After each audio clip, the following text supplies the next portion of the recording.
Hi, Year 4. I thought it might be quite nice for you to hear a different voice, and I thought I might read the next chapter of The Beast of Buckingham Palace. I know certainly in my class we got to the end of chapter 4, so I'll go from chapter 5 today, but I'll do a quick recap for those of you who have either forgotten what's happened or you haven't got that far yet. So right at the beginning of the story, in the prologue, the little bit that we have before the story actually begins, we learn about what has happened to London in 100 years' time. We learn that the sky is black. We learn that lots of historic buildings and landmarks have been demolished or blown up even. And then we come into the actual story at chapter 1, and we meet Prince Alfred, who is a very sickly child. He has never left Buckingham Palace. He's next in line to the throne, which means that his father is the king at the moment. And when his father dies, he will become king. We learn that he's very close to his mother, and they've spent a lot of time together when he was a child, in the fact that they would read together and play together, and they do lots and lots of lovely things together while they were stuck inside the palace. We learn about the Lord Protector, who is the man that seems to be making most of the decisions, because when we meet the king, we learn that he is glazed over, which means that he doesn't really register what's happening around him. And it seems like the Lord Protector is making a lot of the king's decisions for him.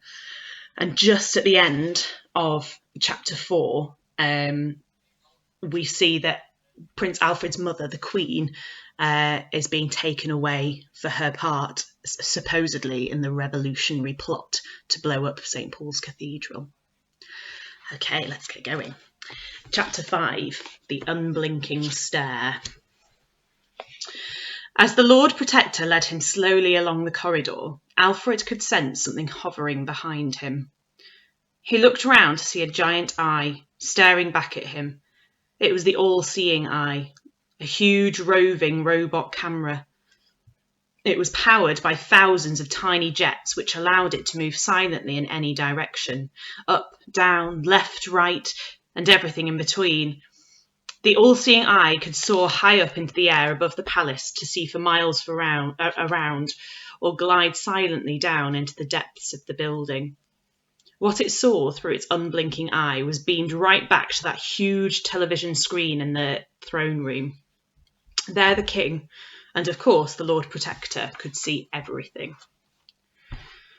Nothing and nobody could escape its unblinking stare.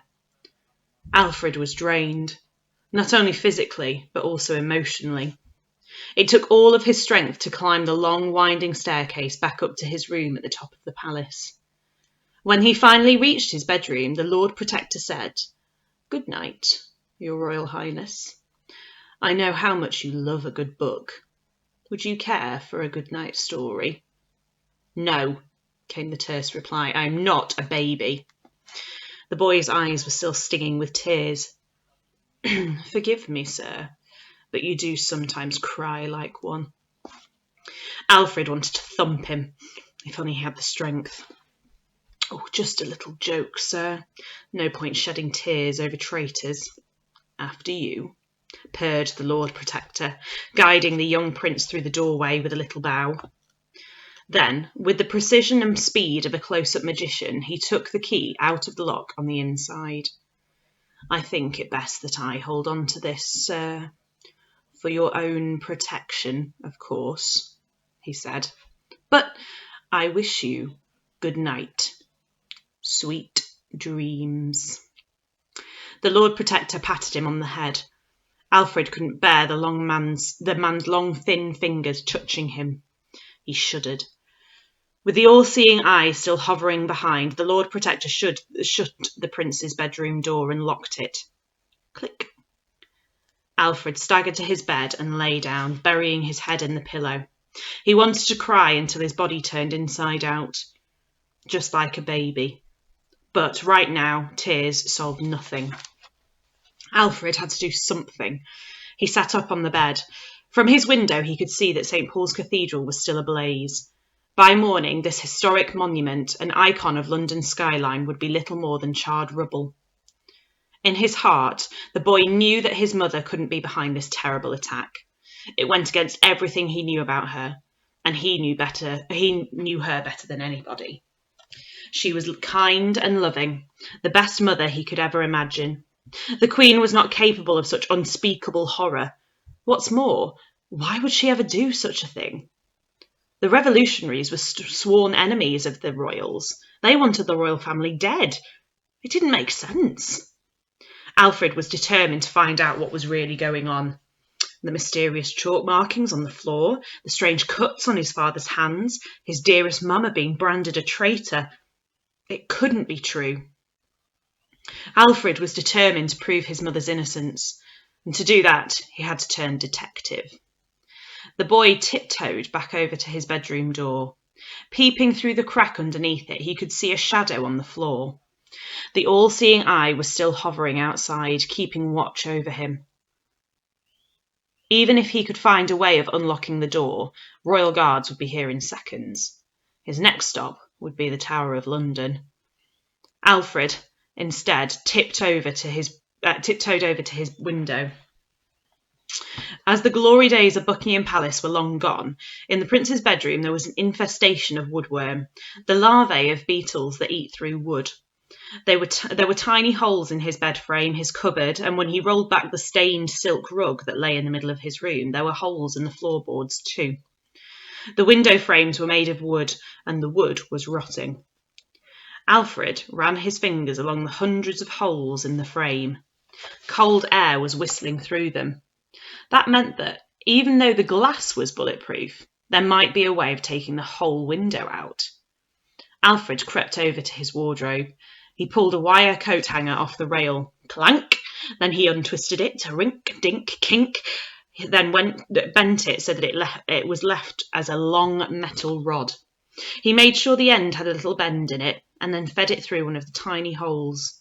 Next, he grabbed another coat hanger. Clank! And did the same to the hole below. Then another two on the other side of the window, top and bottom. Now, already feeling worse for wear, Alfred gathered up the ends of all 4 coat hangers in his hand and pulled. At first, nothing happened. No wonder. It was a real struggle for the boy to muster any strength in his thin little arms. Alfred took a deep breath and pulled again. Harder this time. Still nothing. Then he closed his eyes and yanked the ends of the coat hangers as hard as he possibly could. Success! The whole window came loose. Now a huge slab of glass was coming straight towards him. Whoosh! It was so heavy it could flatten him, and just in time he caught it in his hands. Oof! Immediately, Alfred realised he wasn't strong enough to keep holding it, so lowered it to the floor as slowly and silently as he could. Thunk! A blast of cold air swept into his bedroom. Whoosh! Alfred hadn't breathed air from the outside for as long as he could remember. Next, he peered out. There was a drain pipe on the wall within arm's reach, and he might be able to climb down it. However, he couldn't just leave the window frame lying there. A missing window on the side of Buckingham Palace would arouse suspicion. So he righted it, swapped the coat hangers to the other side, and stepped out onto the slippery windowsill. Suddenly, it dawned on Alfred that it was an awfully long way down from the top of the palace to the bottom. If he lost his grip, he'd be nothing more than human jam. A note. Human jam is considered to be one of the most revolting of all the jams.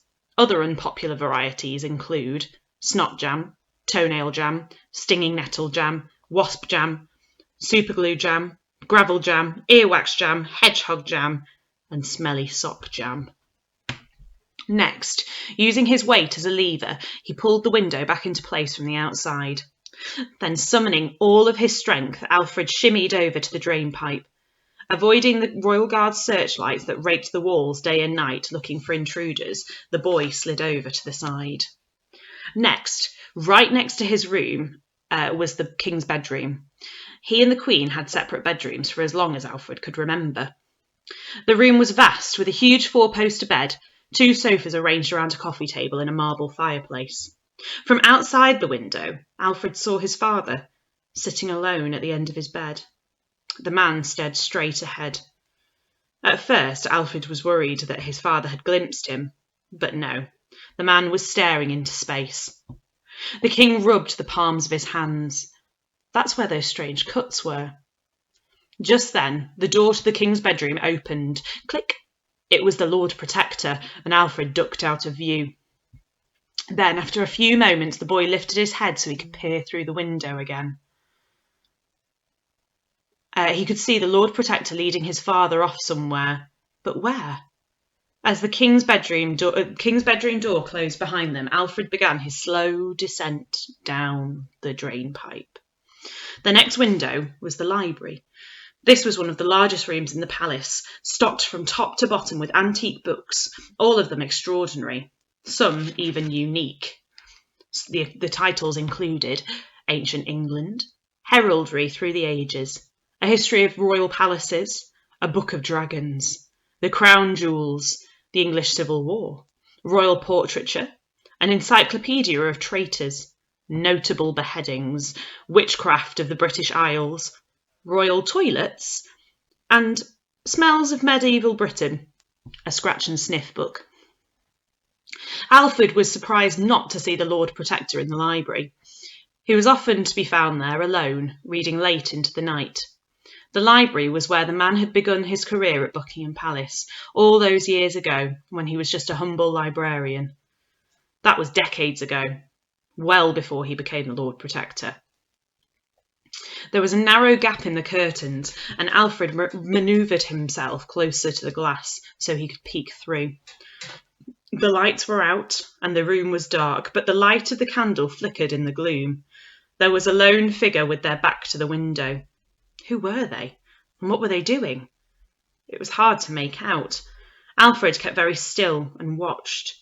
Someone was trying to force open the cabinet that held the most special books, frantically though, as if their life depended on it.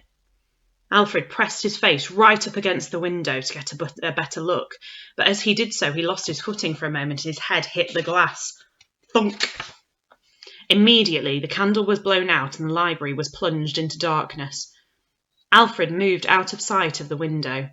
Just then, a searchlight came towards him. Oh, goodness, were the royal guards going to shoot him from the ground? Alfred stayed as still as the stone gargoyle right next to him on the wall of the palace as the searchlight passed over him. The prince didn't even dare take a breath. Then he heard the sound of the window opening. Shunt! Just as he tried to hurry back up the drain pipe, a hand reached out of the window and yanked him inside. Ah! He screamed. Stay tuned for the next chapter.